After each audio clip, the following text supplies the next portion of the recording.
Hi guys, मी Supriya mother's life मराठीमध्ये तुम्हा सर्वांचं खूप खूप स्वागत आहे। आजचा आपला व्हिडिओ आहे लहान बाळाला मसाज कसा दिला जातो, तो केव्हापासून दिला जातो व त्याचे काय फायदे आहेत हे आपण आज या व्हिडिओतनं बघणार आहोत। लहान बाळाला मसाज केव्हा दिला जातो? बाळ जन्मल्यानंतर जेव्हा बाळाची नाळ गळून जाते त्या दिवसापासून तुम्ही लहान बाळाला मसाज देऊ शकता। त्या दिवसापासून ते कमीत कमी 1 वर्षापर्यंत तरी लहान बाळाला मसाज दिला जातो। मसाज कसा दिला जातो ते आपण अगोदर बघूयात व त्याचे काय फायदे आहेत ते बघूया। सुरुवातीला बाळाच्या डोक्याच्या भागाला मसाज करून घेऊयात। डोक्याला हलक्या हाताने तेल लावून घ्या, नंतर तसंच हलक्या हाताने मसाज करत राहा। लहान मुलांच्या डोक्याचा भाग खूप मऊ असतो, त्यामुळे काळजीपूर्वक हलक्या हाताने सावकाश मसाज करत राहा। 1-2 मिनिट ते मसाज तुम्ही कंटिन्यू करू शकता। बाळाच्या डोक्याच्या मसाजसाठी नारळाचं तेल वापरलेलं आहे। तसंच बाळाच्या कपाळाच्या भागाला तेल लावून हलक्या हाताने अंगठ्याच्या साहाय्याने कपाळाचा मसाज करून घ्यायचे। त्याचप्रमाणे खाली गालाचा मसाज करून घ्यायचे। त्यानंतर नाकाच्या भागाला हळूवारपणे मसाज करून घ्या। अंगठ्याच्या साहाय्याने नाकाच्या भागाला दाबून घ्या। कानाला तेल लावून हळूवारपणे कानाचाही मसाज करून घ्या। परत खालती येऊन बाळाच्या छातीचा भाग आणि पोटाचा भाग मसाज करून घ्यायचा आहे। खूप जास्त तेल न लावता आपण व्यवस्थितपणे मसाज करून घेऊयात। पोटाच्या भागाला हाताने तेल लावून हळूवारपणे गोल गोल फिरवत मसाज करून घ्यायचे। तुम्ही व्हिडिओत बघू शकता मी कशा प्रकारे मसाज केलेला आहे। त्यामुळे बाळाच्या पोटदुखीमध्ये, गॅसमध्ये बाळाला रिलीफ व्हायला मदत मिळते।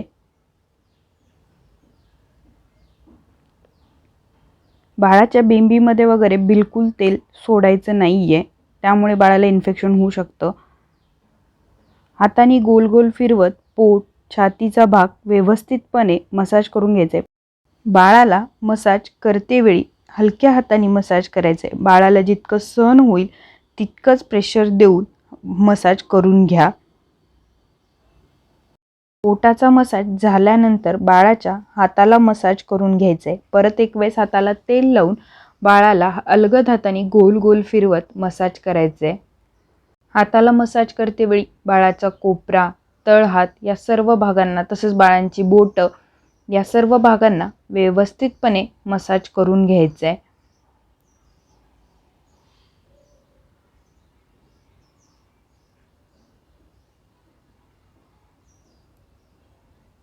त्याचप्रमाणे परत एक वेळेस हाताला तेल लावून घेऊन बाळाच्या दुसऱ्या हाताला सेम पद्धतीनेच मसाज करून घ्यायचं आहे।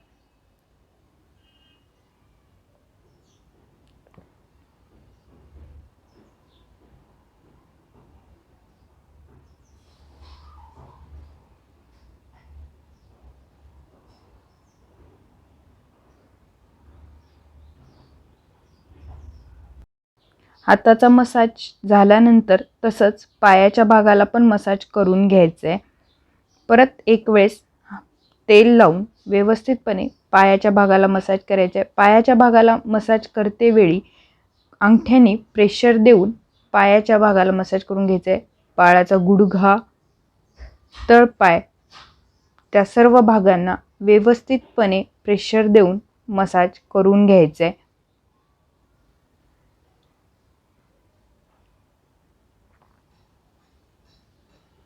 पायाला गोल गोल फिरवत स्ट्रेच करत राहायचं आहे। पायाच्या मसाज नंतर तुम्ही पायाचा व्यायाम पण बाळाला करू शकता।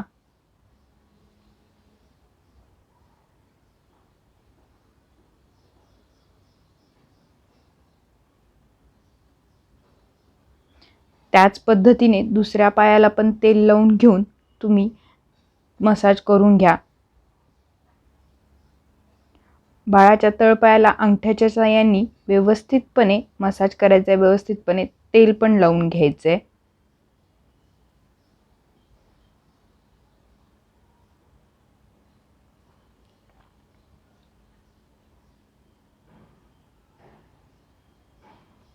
मसाज करून झाल्यानंतर बाळाच्या व्यवस्थितपणे पायाचा व्यायाम करून घ्यायचा आहे। थोडंसं पायाला ट्विस्ट करत करत व्यायाम करून घ्यायचा आहे. पायाचा मसाज करून झाल्यानंतर बाळाच्या बॅक साईडनी बाळाला व्यवस्थित मसाज करून घ्यायचा आहे. परत एक वेळेस डोक्याला तेल लावून घेऊन बाळाच्या बॅक साईडच्या डोक्याच्या भागाला मसाज करून घ्यायचं आहे. बाळाचं डोकं जर खाली लागत असेल तर दुसऱ्या हाताने पकडून बाळाला मसाज करा.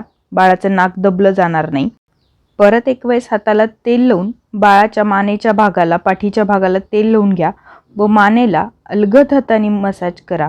मानेला मसाज करण्याचे भरपूर फायदे आहेत. बाळाला मान होल्ड करते वेळी मदत होते. पाठीच्या भागाला गोल गोल फिरवत फिरवत तुम्ही मसाज करून घ्या. खूप जास्त प्रेशर बॅक साईडनी बाळाला द्यायचं नाहीये. हळूहळू हळू करत तुम्ही खाली दोन्ही हाताने येऊ शकता. त्यानंतर बॅक साईडनी पण बाळाला मसाज व्यवस्थित द्या. व्हिडिओ खूप मोठा होत असल्यामुळे मी मसाज खूप कमी वेळ दाखवला आहे. तुम्ही तो आणखी मसाज जास्त वेळ करू शकता. बाळाला दररोज मसाज केल्याचे काय फायदे आहेत ते आपण बघूयात. फायदा नंबर 1, बाळाला दररोज मसाज केल्यामुळे बाळाची एकंदरीत वाढ व्हायला मदत होते. बाळाला व्यवस्थित झोप लागते. मसाज केल्यानंतर तुम्ही बाळाला एका छान अशा मऊ कपड्यामध्ये गुंडाळून जर झोपवलं तर बाळ खूप वेळ व्यवस्थित झोपी जातं. बाळाला एखाद्या मऊ कपड्यामध्ये कसं गुंडाळलं जातं त्याचा व्हिडिओ आपल्या चॅनलवर ऑलरेडी आहे.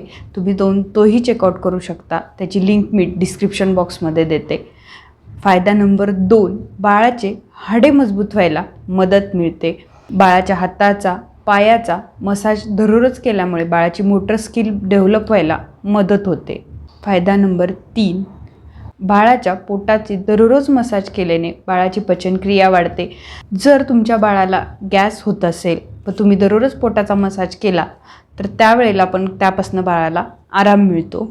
फायदा नंबर 4, बाळाच्या मानेचा, पाठीचा जर दररोज मसाज केला तर बाळाला मान होल्ड करायला किंवा पाठीचा मणका डेव्हलप व्हायला पण मदत होते. काही कारणामुळे जर तुम्ही बाळाला दररोज अंघोळ घालत नसाल तरी पण तुम्ही दररोजच्या दररोज बाळाला मसाज करून एका कोमट पाण्याने व्यवस्थितपणे पुसून घेतलं तरीही त्यामुळे पण बाळाला आराम मिळतो. व्हिडिओ आवडला, व्हिडिओ इन्फॉर्मेटिव्ह वाटला तर व्हिडिओला लाईक करा, शेअर करा आणि सबस्क्राईब करा मदर्स लाईफ मराठीला आणि बेल आयकॉनला नक्की क्लिक करा. म्हणजे इथून येणाऱ्या पुढील व्हिडिओचे नोटिफिकेशन तुमच्यापर्यंत नक्की येतील. Thank you so much.